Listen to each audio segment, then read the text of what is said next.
Okay, team, I'm going to try and keep this short, but we have to circle up on several items, okay? One, protocols for when things happen, okay? So here's what's going to happen. Needing new stuff, new hand sanitizer, new markers, new towels, more things for the gym, something broken, AC issues, anything like that. We've got to lean on the managers of each location. Okay, so you are going to notify that manager immediately, and they're going to do their job, which is management, and handle it. Trouble finding a sub, managers. Okay, so the managers are going to have to step up if it comes down to the wire and nobody's found a sub yet. Can't just keep sliding into my DMs, blowing me up with sub stuff. Okay, not that I'm above it.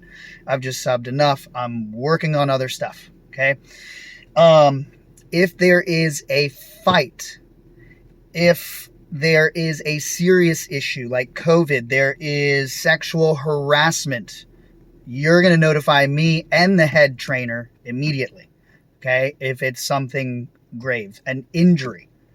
That includes me. Everything else, management, okay? But management and me at the same time if it's something big. Now, COVID protocols. Here's the deal. Every single member, by leaving their house, is putting themselves at risk for COVID. They're exposing themselves the second they walk out the door. So we cannot allow these members to sit here and say, Tighten Up is putting me in harm's way. You're putting yourself in harm's way the second you leave. Now, where we come in to do the best job we can do is a protocol with COVID, but we cannot be bullied into thinking we put you in harm's way. One, wear a mask, or two, don't leave your house. Okay, just put your membership on pause. We don't want them to do that, but we can't sit here and be blamed either. Now, we can do a better job at this. The second a member notifies you that they tested positive for COVID, you're going to tell the manager. Okay, you're going to tell the manager and me at the same time.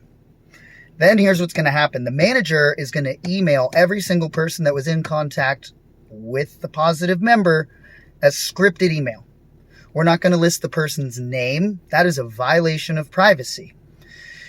That email is going to have all the right steps. Do they need to isolate? They need to monitor how they're feeling. This is what you need to know. This is what you need to understand. It's going to have a step-by-step thing in there.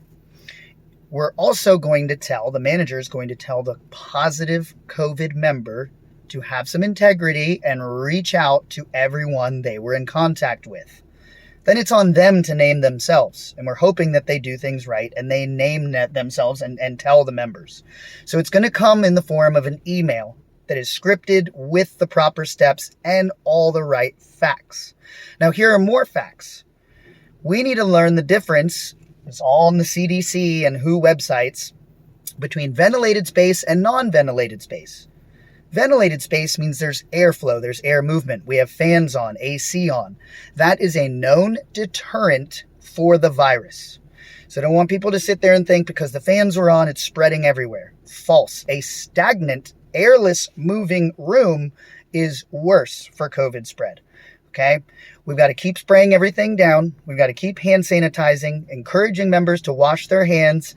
And if you're afraid or nervous at all, wear a mask and realize you're putting yourself at risk every time you leave the house. Now, here's the other issue that we've got to address. Modifications for exercises, okay? Here's the deal. If someone is injured, someone is having an issue, you're going to do your best to provide a modification. Here's the perfect example is those adductor things I gave a couple weeks ago. Everyone's crying about it. I don't have the time, and you don't have the time to watch a 10-minute long video drop the night before class to study with a movement and 5 modifications that come with it. I'll be wasting your time if I did that. That is on you to come up with a modification because it's going to be case by case. It's going to be per person what the need is. That's why when I list and demonstrate squats, I don't give you 50 modifications with it. I expect the same with adductors. Okay, it's got to be done right, and you got to do it smart, and you got to do it on the fly. Otherwise, these videos are going to keep getting longer and longer and longer. We're having issues with people not watching them anyway in the first place. You will never modify an exercise because the person is bored of it.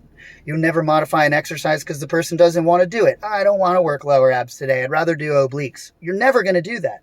That has got to stop. This model was built on a brand and an opinion. A cheeseburger in Miami for McDonald's is a cheeseburger in California for McDonald's. But the way we're treating it is diluted because the workout by the end of the day has been sliced so many different times for useless, unneeded modifications because people are complaining that they just are bored with it, that it gets so diluted by the end of the day, it's not the same brand, it's not the same workout. I also want you guys to be mindful, if you're a trainer in a class, not only are people copying your form, they idolize you, they're looking up to you, they're listening to what you say. You cannot be in that class complaining. You've got to be the positive role model, exude good form, and your behavior in the class has to be right. Okay? I love seeing trainers in class, but I'll be damned if you're going to go in there and kill the vibe with complaints. Okay? That's got to be fixed. So modifications when needed, not because members are bored, not because they'd rather do something else. You can do personal training if that's the case. Okay? Sign up for PT. Or you, as the trainer, can develop your own class. Or how about this? The second any of you trainers want to write a check for the total amount it takes to keep all Tighten Up doors open, you can write whatever you want to write on the board. Okay? Then it's up to you. But until then, it's on me. So if the exercises and the class and their results don't go right, it's on me. But we're the ones. I'm the one stroking the check to keep the door open. So I'm okay with that. I'm not okay with you designing the workout, you designing the exercise because the member's bored with it, and then having a negative outcome when I'm stroking the check for it. So that stops today. No more. Play by the book. Follow closer to the videos what I'm saying. I'm catching it on these Ring cameras constantly. Things going differently than planned. It stops now. Okay? COVID protocols are all there for you. Scripted email gets sent out immediately with the proper steps to keep everybody safe. Okay? Let's do a better job. Let's pull together. This has got to take more teamwork, and we've got to lean more on the managers of each location to get things done. We cannot keep popping my head up every 2 seconds to try and figure out these problems.